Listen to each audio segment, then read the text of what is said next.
Welcome to Relation Tales. Please like this video and subscribe Relation Tales. We're grateful for each and every one of you. Let us know where in the world you're tuning in from. We'd love to hear from you in the comments. Let's begin. Routine can hide a lot of damage. My mornings always started the same way. Alarm at 5:55. Cold water on my face. Coffee brewed strong enough to taste bitter. I liked order. It made life manageable, predictable, safe. My name is Elliot Hayes. I worked in project coordination for a mid-sized distribution firm. Long hours, stable pay, nothing flashy. I wasn't chasing applause.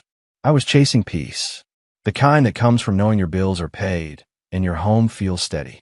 My wife, Miranda Hayes, lived in a different rhythm entirely. She worked in brand partnerships, events, launches, dinners with people who always wore confidence like armor. She thrived in rooms where everyone was watching. I used to love that about her. She brought color into my structured world, made me feel chosen. Somewhere along the way, though, the color shifted. She stopped waking up with me, said she needed more sleep because her evenings were running late. Her phone never left her hand anymore, not even at home. Notifications silenced, screen angled away. A casual laugh whenever I asked who she was texting. Clients, she'd say. You wouldn't care. At first, I believed her. I wanted to. Our life still looked intact from the outside. We hosted dinner parties, smiled for photos, planned trips that kept getting postponed. We kissed goodbye every morning, but it had become a habit instead of feeling. What bothered me wasn't one big thing. It was 100 small ones. The way she showered the moment she got home. The way she changed clothes before sitting down. The way her stories about work never lined up the same way twice. At night, lying beside her, I'd stare at the ceiling and wonder when my instincts had started feeling like accusations. I hated that feeling. Hated doubting her. Hated doubting myself even more. So I didn't confront her. Instead, I observed. I noticed how her calendar suddenly filled with team dinners that never included names. How she'd cancel plans with me, but dress up anyway. How she'd accuse me of being distant whenever I try to ask real questions. One evening, while we were folding laundry, I finally said it. Carefully. You've been different lately. She didn't even look up. Don't start, she replied flatly. I'm not starting anything, I said. I just feel like. She laughed then. Not warmly. Not kindly. You're reading into nothing, she said. Honestly, Elliot, you sound jealous. And it's not a good look. That was the moment something inside me shifted. Not anger. Clarity. Because I realized she wasn't confused. She wasn't unaware. She was confident I wouldn't do anything about it. And that's when I stopped trying to fix us and started paying attention to the truth she thought was invisible. Once doubt settles in, it changes how you see everything. I started noticing patterns I'd ignored before, not because they were hidden, but because I hadn't wanted to see them. Miranda's schedule no longer followed a rhythm. Some weeks she was home early and distracted. Others she vanished into a blur of client dinners and brand obligations. The explanations were smooth. Too smooth. Practiced. She'd come home smelling different. Not perfume, just unfamiliar. A crisp cologne that didn't belong to our house. When I asked, she'd shrug and say it was from crowded venues, hugs, handshakes. I nodded every time. I didn't want to be the man who interrogated his wife over scents and timing. But my body knew before my mind caught up. I slept lighter, ate less, paid closer attention. Our routines, once shared, became divided. I ate dinner alone most nights. Leftovers reheated while watching shows we used to save for weekends. When she was home, she scrolled endlessly, thumb moving faster than her eyes, smiling at messages she never shared. One Friday night, she dressed with extra care. Black dress, hair styled deliberately, jewelry she hadn't worn in years. Client event? I asked. She didn't hesitate. Yeah, big one. What kind? She paused just long enough to be noticeable. Why the questions? I was just asking. She smiled, but it didn't reach her eyes. You're doing it again. Doing what? Looking for problems where there aren't any, she said. You're jealous for no reason, Elliot. You should work on that. That was the first time she said it so casually. Like it was a character flaw I needed to fix. She left before I could respond. That night, I didn't follow her. I didn't check her phone. I didn't call. I just sat in a quiet house and asked myself a harder question. If I'm wrong, what am I afraid of?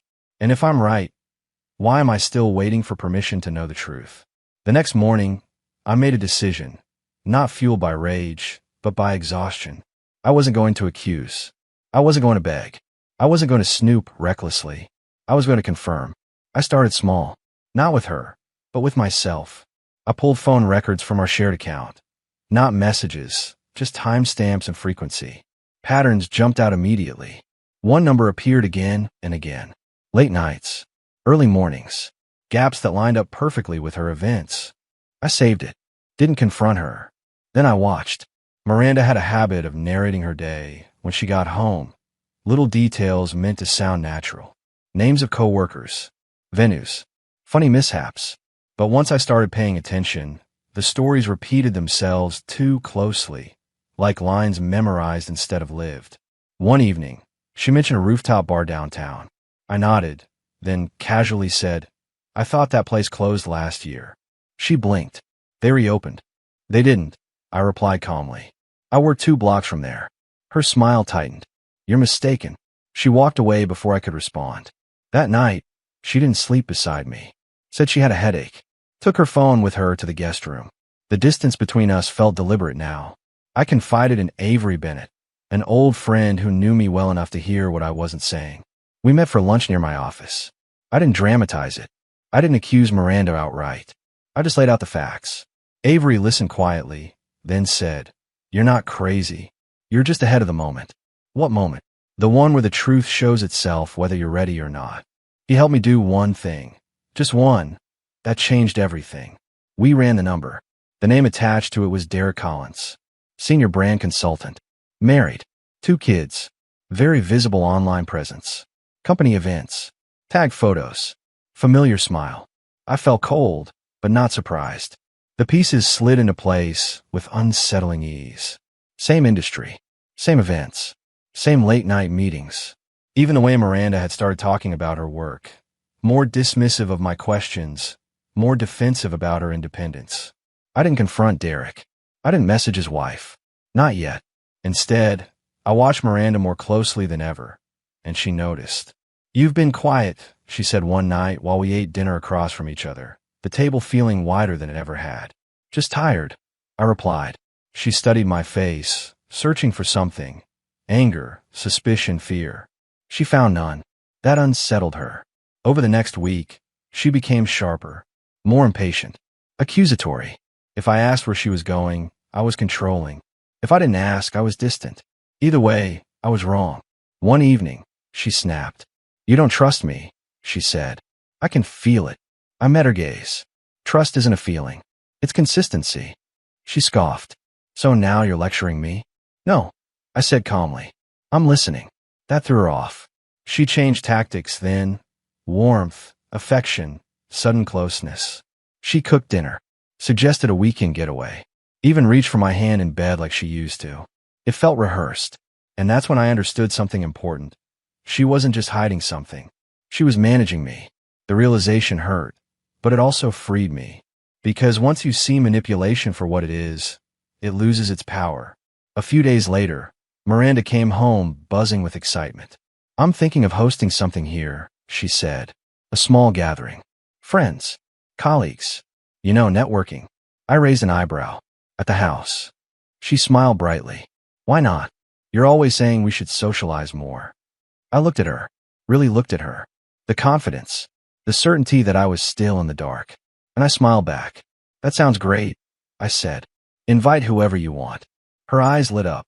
What she didn't know, what she couldn't possibly imagine, was that I had already prepared something of my own. Something that didn't need shouting.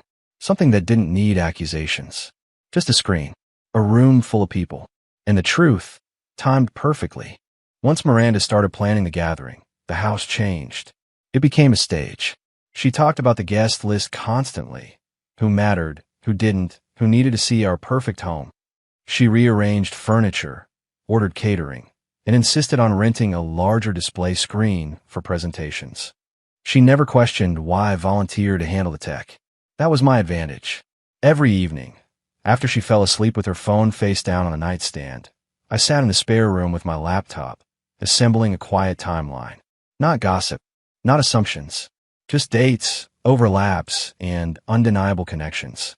Screenshots of public posts, calendar mismatches, location tags that contradicted her stories.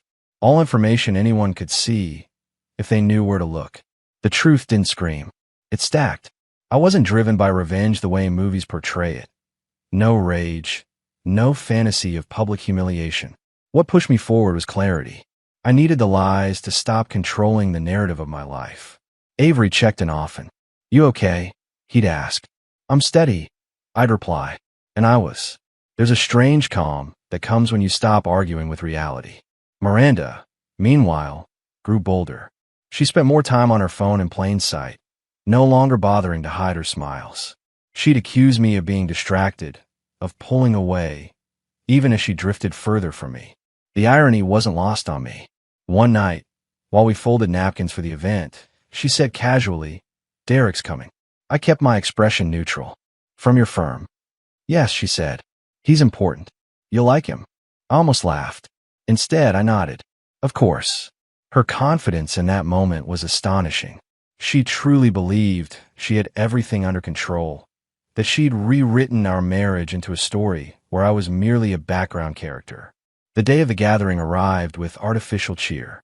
The house buzzed with music, glasses clinking, conversations overlapping. People complimented Miranda on the decor, the food, her energy. She glowed under the attention, played host flawlessly, introduced me with a hand on my arm like a prop she'd dusted off for appearances. "This is my husband, Elliot," she'd say. "He works in operations." As if that summed me up. Then Derek arrived. He was taller than I expected. Confident, relaxed, wearing the kind of smile that assumes the room is already on his side. He shook my hand firmly, met my eyes without hesitation. "Great place you've got," he said. "You're lucky." "So I've been told," I replied evenly. Miranda hovered near him more than necessary. Their conversations were just a little too private. Their laughter just a little too familiar. No one else seemed to notice, but once you know. I waited. Let the room fill. Let the energy peak. Let everyone settle into comfort. Then I tapped the screen. Miranda froze mid-sentence when the music cut. "Hey," she said sharply, turning toward me. "What are you doing?" I smiled gently. "Just sharing something." The screen lit up, not with accusations, but with a simple timeline. Dates, events, public photos from different accounts, Miranda's and Derek's, posted hours apart but tagged at the same locations. Screenshots of team dinners that lined up with business trips. Nothing inappropriate, nothing explicit, just truth laid out in clean, quiet order. The room went still. At first, people leaned in, curious, then confused, then uncomfortable. Miranda's face drained of color. "Turn that off," she hissed, crossing the room. I raised a hand, not aggressively, calmly. "Let it finish." She laughed nervously. "This is ridiculous. You're proving my point, Elliot. This is jealousy. You're embarrassing yourself." I looked at her, really looked at her, and spoke clearly. "I didn't accuse you of anything," I said. "I just shared patterns. You're free to explain them." Derek shifted uncomfortably. His smile faltered. A woman near him, Lauren Collins, stared at the screen, then at him. "What is this?" she asked quietly. The question hung in the air. Miranda tried to speak, but her words tangled. "This isn't. He's twisting things. You're all reading into it." The screen moved on. Call frequency. Late night overlaps. Public posts deleted shortly after being shared. Lauren stepped back from Derek, her expression unreadable but firm. "Why are you calling her at midnight?" she asked. Derek opened his mouth, closed it, looked at Miranda. She glared at me then. Real anger, not mockery. "You planned this," she said. "You set me up." I nodded once. "No. I gave you a chance to tell the truth. You chose not to." The room erupted in whispers. Some guests quietly left. Others stayed frozen, unsure whether to intervene or escape. Miranda's voice cracked. "You had no right." "I had every right," I replied calmly. "To stop being managed. To stop being dismissed." She turned to Derek, searching for support. He didn't meet her eyes. That's when the power shifted. Not through shouting. Not through insults. Through silence. And the sudden collapse of the story she'd built. Lauren walked out without another word. Derek followed a minute later, pale and shaken. Miranda stood in the center of the room, exposed, not by cruelty, but by her own certainty that I would never push back. The screen went dark. I looked around the room. "Thank you all for coming," I said quietly. "I think that's enough for tonight." People dispersed quickly after that. When the house finally emptied, Miranda rounded on me. "You ruined everything," she said. "You humiliated me." I met her gaze steadily. "You humiliated yourself when you decided I didn't deserve honesty." She shook her head, voice trembling, not with remorse, but with fury. "This isn't over." I believed her, but for the first time in months, I wasn't afraid, because I hadn't lost control that night. I take it back. The house felt unfamiliar once everyone left. Not empty, quiet in a different way. The kind of silence that follows truth when there's nothing left to hide behind.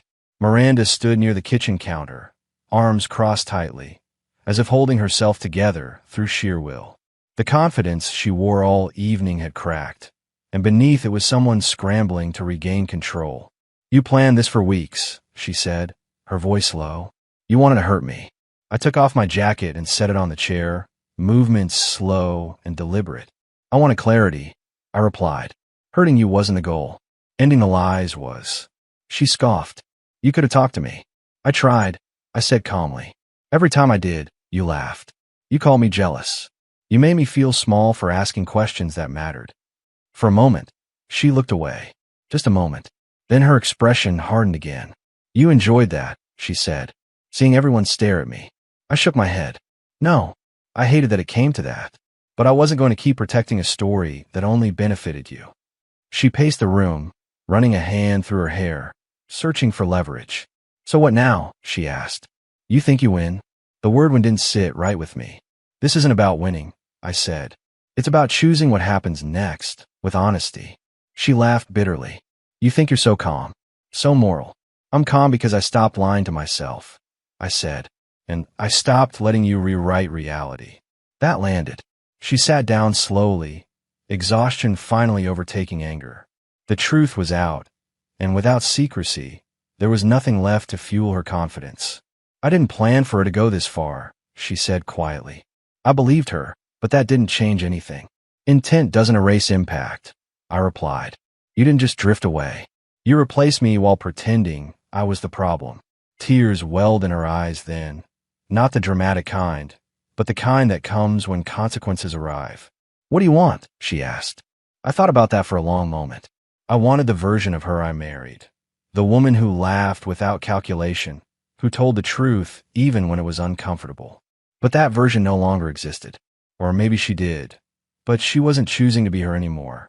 "I want peace," I said, "and honesty, whether that's together or apart." She nodded slowly, understanding the weight of that answer. The following weeks were difficult, but strangely clean. No more guessing.